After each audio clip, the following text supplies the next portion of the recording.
Bonjour à tous.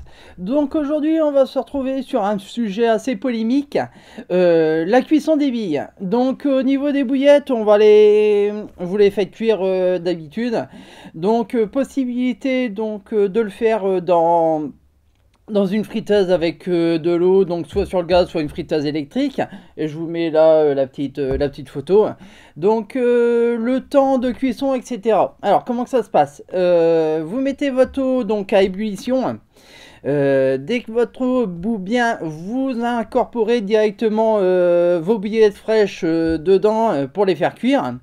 Une fois que c'est remonté, que toutes les billes remontent, c'est qu'ils sont cuits, vous les prenez, vous les sortez en fait avec la petite passoire, vous les égouttez bien et vous les mettez directement sur un tapis pour que ça s'égoutte et que défaire on va dire toute l'eau.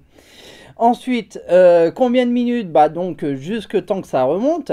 Si vous voulez après remettre d'autres billes, attendez bien que l'eau rebout encore, qu'elle soit encore bien en ébullition pour le remettre. Parce qu'en fait, vous allez avoir un choc thermique entre les bouillettes, votre pâte à bouillettes et l'eau. La pâte sera déjà plus froide que l'eau, donc la température va baisser. Donc ça permet, on va dire, de les saisir assez rapidement pour éviter, on va dire, qu'ils se désagrègent et perdent, on va dire, encore plus au niveau de comment dire, des aliments, etc., de leur valeur nutritive. Et surtout, bah, les arômes que vous utilisez, vous allez perdre au niveau de la cuisson à l'eau. Au niveau cuisson vapeur, donc comme ce petit, hop, là je vous ai mis la petite image. Là au niveau cuisson vapeur, tout dépend, on va dire, du temps, de la taille des bouillettes et de votre appareil. Si votre appareil est puissant, ça sera moins longtemps. Si votre appareil est moins puissant, ça sera un petit peu plus longtemps. Donc sachez que vous allumez bien votre appareil, que ça commence à, on va dire, à sortir au niveau de la vapeur. Dès que vous allez ouvrir, vous allez chuter au niveau pression chaleur. Donc moi je sais que le mien il met environ 2 minutes à remonter. Donc je vais vous dire là un petit peu les temps de cuisson par rapport, on va dire, aux appareils comme celui-ci. Et voilà, et comme ça par rapport aussi au niveau des tailles. Alors, au niveau des temps de cuisson vapeur, donc là c'est, on va dire, donc ce que je vous ai dit, donc ça va différer. Admettons, on va cuire entre du 14 et du 16 mm, on va être à plus ou moins 4 minutes. Voilà, donc ça je parle par rapport, on va dire, à mon appareil. Après ça peut jouer un petit peu, ça dépend de la quantité, etc. Moi je mets, on va dire, sur mon, comment dire, sur mon plateau, je mets juste une couche. Voilà. Après, si on met 2 couches, 3 couches, voilà. Si vous mettez 3 couches, on va partir dans les alentours de 15 minutes. Donc, c'est par rapport à ça. Donc, on va dire, c'est pour ça que ça fait un peu polémique. C'est par rapport, on va dire, au niveau de votre appareil. Donc, il faudra faire des tests. Vous testez pour voir, on va dire, si c'est bien cuit, moins cuit, etc. On va dire une bille qui est cuite au bout de 3, on va dire 2 jours de séchage. Vous la prenez, vous appuyez assez fort, elle casse bien, donc il n'y a pas de problème. Si elle casse trop vite ou elle a du mal à sécher, c'est qu'elle n'est pas cuite. Si elle est vraiment dure, c'est qu'elle est trop cuite. Voilà. Après 18-20 mm, on va être sur 5 minutes à peu près. Du 24, on va passer sur 7 minutes. Et au-dessus, on va dire dans les alentours du 30, on va passer à 9 minutes. Voilà, donc elle sera un petit peu plus longue entre guillemets qu'une cuisson à l'eau. Une cuisson à l'eau, on va dire dans les 16 mm, on va être à peu près à 1 minute, tant que ça remonte entièrement. Après, on va dire en 24 plutôt, en 24, on va être à 2 minutes 30, 2 minutes 40. Donc voilà, ça dépend donc par rapport, on va dire, à la prise de chauffe au départ. Et donc, comme il conseillait, on va dire, vaut mieux faire cuire après. Voilà, c'est la polémique. Pour moi, c'est mieux de le faire cuire à la vapeur. On perd moins d'acides aminés, d'arômes et de valeurs nutritives. Ensuite, c'est juste mon point de vue à moi. Vous avez peut-être aussi des points de vue, donc dites-moi un petit peu ce que vous en pensez aussi, hein. Sachant que quand on cuit à la vapeur, on diminue aussi le dosage au niveau de l'arôme. On peut baisser sur certains arômes, on va à 5 mm, 5 ml, tandis qu'on va dire en cuisson haut, on va monter à 10 ml. Donc on va dire on a une petite une réduction de coût de fabrication en même temps. Ensuite, au niveau des bouillettes solubles, donc comme vous avez su, il y a pas de cuisson. Donc là, je vais regarder pour en faire en fait des sur-mesures avec Rouletabille pour voir un petit peu ce que ça va donner pour on va dire sur des étangs surpêchés. Essayer, on va dire une bouillette, on va dire soluble va attirer plus de petits poissons au départ, qui va en fait une attraction au niveau des petits poissons pour que la carpe vienne aussi pour regarder. Donc voilà, donc c'est comme pareil au niveau des billettes solubles, donc il y aura une baisse au niveau de l'arôme. Vu qu'ils sont pas cuits, vous perdez pas directement de capacité de goût, etc. Donc voilà. Ensuite, je vais vous faire voir, j'ai d'acheter un kit en fait Fox QR pour mon Rodpod. Donc c'est les adaptateurs, on va dire très rapides pour mettre les détecteurs, etc. Je vais vous faire voir ça et voir un petit peu ce que j'en pense. Et ensuite, je vous ferai voir dans une prochaine vidéo, je pense, une différence, ce que j'ai lu dans un livre, au niveau de la cuisson des graines. Donc, j'avais une idée, on va dire, assez focalisée par rapport à ça.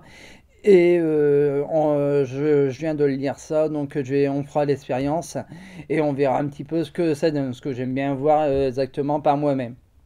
Voilà. Donc comme vous avez vu, donc on n'est pas au bord de la pêche et je vous ferai voir la vidéo comment j'ai amorcé sur l'étang pour aller à la pêche, mais l'étang était encore bien gelé, donc bah ça sert à rien d'abîmer on va dire le poisson et puis bah de pêcher dans des conditions entre guillemets défavorables. Donc prochaine fois j'espère être au bord de l'eau et je vais vous faire voir donc tout de suite au niveau du quick chain ce que ça donne. Alors donc comme je vous disais au niveau du Rodpod, j'ai acheté donc ce petit élément là qui me permet on va dire de la gamme donc Fox Black Label, hop, qui permet on va dire d'écarter plus simple au niveau du Rodpod. Ensuite en fait vous allez avoir le kit de conversion qui est déjà fixé dedans pour on va dire les détecteurs. Donc quand vous les montez, hop, vous placez, vous tournez un petit peu, vous placez et hop, voilà, vous avez plus besoin de visser, perte de temps, etc. Surtout on va dire avec les couvre-feux, les choses comme ça actuellement. Donc voilà, et j'ai acheté donc le kit de conversion parce que sur l'ancien j'avais déjà un kit de conversion mais qui ne passe pas sur cette nouvelle série. Donc ici, au lieu de passer sur un central et je passe sur mes deux piquets. Donc il y a juste à dévisser et en fait à mettre ce petit kit qui comprend on va dire les 4 vis et de quoi changer ici en fait pour le passy, juste ici en vis, juste ici et juste là. Voilà. Donc je monte ça et puis je vous fais voir tout ça. Donc là, je viens de monter. Donc il y a juste une petite vis ici à défaire. Et à la place, à la place d'un plat comme ça, vous mettez celui-là. Je vais vous faire voir juste après comment je fais ça. Le seul petit bémol, c'est que dans le kit, il n'y a pas une petite vis pour la centrale pour supprimer, on va dire, le pas de vis centrale. Donc voilà, vous avez par rapport à la vis d'origine, ça sort quand même assez prononcé. Donc juste après, je pense que je vais le couper pour pas être embêté.